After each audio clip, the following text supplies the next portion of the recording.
ఈరోజు విమానాలు ఆకాశంలో ఎలా ఎగరగలుగుతున్నాయో తెలుసుకుందాం.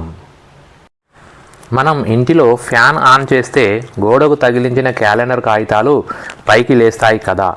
అందులో ఇమిడి ఉన్న సూత్రం మరియు విమానాలు గాలిలో పైకి లేవడంలో ఇమిడి ఉన్న సూత్రం ఒకటే అంటే ఆశ్చర్యంగా ఉంది కదూ. అదే బెర్నౌలీ సూత్రం. బెర్నౌలీ సూత్రం ఏం చెప్తుందంటే, ఏదైనా ఒక వస్తువు ఉపరితలానికి సమాంతరంగా గాలి వీచేటప్పుడు తలం పైన పీడనం కింద పీడనం కన్నా తక్కువగా ఉంటుంది. దీన్నే బెర్నౌలీ సూత్రం అంటారు. క్యాలెండర్ పేపర్ పైన గాలి వీస్తున్నప్పుడు కాగితం పైన పీడనం తక్కువగా ఉంది, కాగితం కింద పీడనం ఎక్కువగా ఉంది. అందువల్ల తక్కువ పీడనం వైపు అనగా పై వైపునకు క్యాలెండర్ కాగితం వస్తుంది. అదేవిధంగా విమానాల రెక్కలను ఒక ప్రత్యేకమైన ఆకారంలో తయారు చేస్తారు. ఈ ప్రత్యేకమైన ఆకారం వల్ల విమానం రెక్కలపైన గాలి ఎక్కువ వేగంగా ఎక్కువ హై వెలాసిటీతో వీస్తూ లో ప్రెషర్ను కలుగజేస్తుంది. అలాగే కింది భాగంలో లో వెలాసిటీలో ఉంటూ హై ప్రెషర్ని కలుగజేస్తుంది. అంటే విమానం రెక్కలపైన గాలిపీడనం తక్కువగా ఉండి రెక్కల కింద గాలిపీడనం ఎక్కువగా ఉంటుంది. అందువల్ల విమానాలు గాలిలో పైకి లేస్తాయి. ఈ బెర్నౌలీ సూత్రం విమానాలు గాలిలో తేలియాడడానికి మాత్రమే ఉపయోగపడతాయి. విమానాలు ముందుకు వెళ్ళడంలో మాత్రం న్యూటన్ మూడవ గమన నియమం సహాయపడుతుంది. న్యూటన్ మూడవ గమన నియమం ఏం చెబుతుందంటే, ప్రతి చర్యకు సమానమైన మరియు వ్యతిరేకమైన ప్రతిచర్య ఉంటుంది. ఉదాహరణకి, మనం ఈత కొడుతున్నప్పుడు మనం చేతులతో వాటర్ని వెనక్కి నెడితే ఆ వాటర్ మనల్ని ముందుకు తోస్తుంది కదా. అదేవిధంగా విమానాలలో ఇంజన్ గాలిని వేగంగా వెనుకకు నెడుతుంది. అంతే వేగంతో ఆ గాలి విమానాన్ని ముందుకు నెడుతుంది. అలా విమానం గాలిలో ముందుకు వెళుతూ ఉంటుంది. ఇప్పుడు ఈ బెర్నౌలీ ప్రిన్సిపల్ గురించి ఒక ప్రయోగాన్ని చేసి చూద్దాం.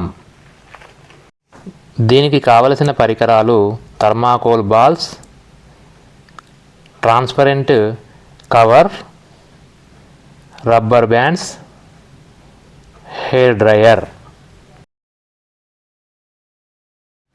ముందుగా ఒక ట్రాన్స్పరెంట్ షీటుని తీసుకొని దానిని స్తూపాకారంలోకి మార్చి అనగా సిలిండ్రికల్ షేప్లోకి మార్చి దానికి ఒక రబ్బర్ బ్యాండ్ని వేద్దాం.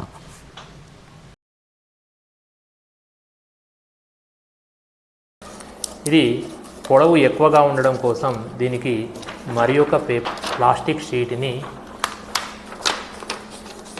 అటాచ్ చేద్దాం. దీనివల్ల మనకు పొడవు పెరగడం వరకు జరిగింది. దీనికి కూడా రబ్బర్ వేసుకుందాం.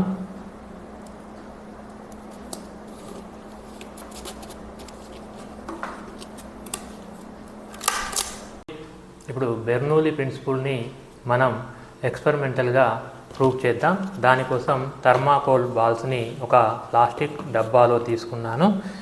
మనం ముందుగా తయారు చేసుకున్న స్తూపాకారపు గొట్టాన్ని ఇందులో పెడదాము. డ్రయర్ని తీసుకొని ఈ హెయిర్ డ్రయర్ ద్వారా గాలి వేగంగా బయటికి వస్తుంది.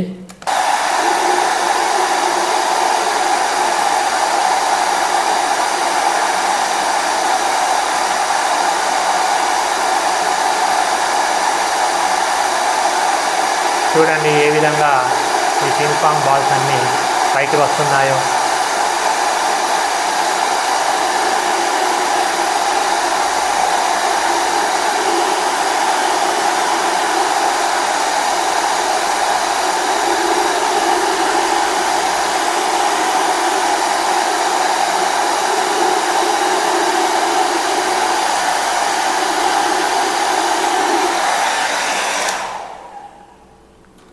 ఎప్పుడైతే దీనిపైన వేగంగా గాలి వీస్తుందో పై భాగంలో పీడనం తగ్గడం వల్ల కింది భాగంలో గాలి పీడనం ఎక్కువగా ఉండడం వల్ల ఆ పింగ్ పాంగ్ బాల్స్ పైకి రావడం జరిగింది. ఇదే విధంగా విమానాలు కూడా గాలిలో పైకి ఎగురుతాయి.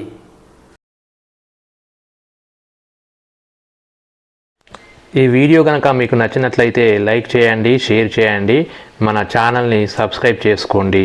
Thank you for watching.